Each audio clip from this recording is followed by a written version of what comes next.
దేవుని వందనాలండి. మరి యేసు ప్రభు శిలువ మీద మరి ఉన్నప్పుడు కూడా తల్లి బాధ్యతను గుర్తు తెచ్చుకుని యోహాను సువార్తలో తల్లి మరి యొక్క కుమారుని శ్రమలో చూసి ఆ యొక్క దుఃఖించి ఏడ్చి మరి కుమారుని వంక చూస్తున్నప్పుడు ఆ తల్లి బాధ్యతను యోహానుకి అప్పగించాడు. తను ఉండవలసిన స్థానంలో యోహాను పెట్టి, అమ్మ ఇదిగో నీ కుమారుడని ఆ యొక్క యోహాను గారికి తల్లి బాధ్యతను అప్పగించాడు. అదే కుమారుని బాధ్యత మరి ఈ యొక్క తల్లికి అప్పగించాడు. ఈరోజు కుమారులు మరి బిడ్డలను ఎంతో కష్టపడి తల్లిదండ్రులు పెంచుతున్నారు, కానీ ఇప్పుడు ఉన్నటువంటి కుమార్తెలు ఆ రీతిగా లేరు.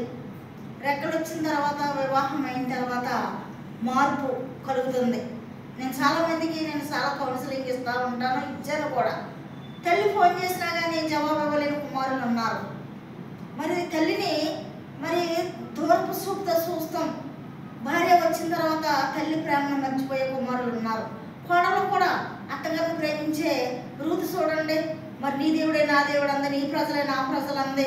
రూతు నయోమిని ఎంతగానో ప్రేమించింది. బైబిల్ చదువుతారు, ప్రార్థన చేస్తారు.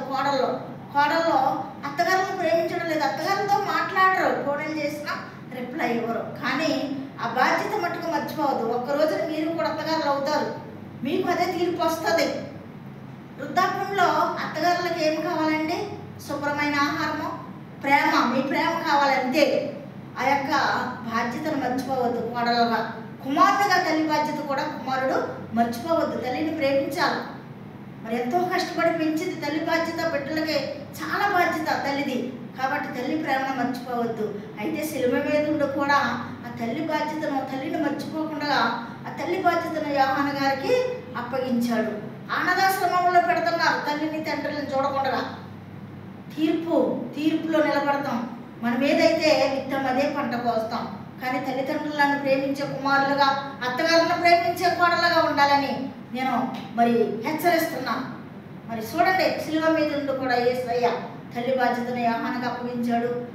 ఆ యొక్క కుమారుణ్ణి ఇదిగో నీ తల్లి అని మరి యొక్క మరియను, మరి యొక్క యోహాను గారిని ఇదిగో నీ కుమారుడని, తల్లిని ఇదిగో నీ కొన్ని బిడ్డ అని మరి తల్లి బాధ్యతను అప్పగించారు యోహాను గారికి. ఎలాగా? ఇదిగో నీ కుమారుడని మరియమ్మ గారితో అన్నాడు, ఇదిగో నీ తల్లిని యోహాను గారితో మరి బాధ్యతలు అప్పగించారు. మరి ఆ రీతిగా కూడా మనం బాధ్యత కలిగిన కుమారులుగా, బాధ్యత కలిగిన కోడలుగా మనం ఉండాలండి.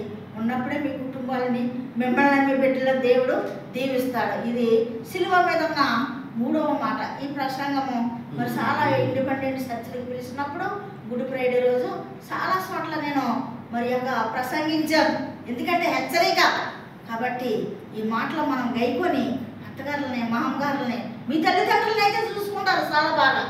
అత్తగారు అన్నప్పటికీ, మామగారు అన్నప్పటికీ మీకు సులకనగా కనపడతాం. ఎందుకు? కని పెంచి పెద్దవాళ్ళని చేసి లక్షలకు జీతగాలు చేసి ఎలాగొచ్చారు మీకు భర్తలు? తల్లిదండ్రులు చదివిస్తేనే.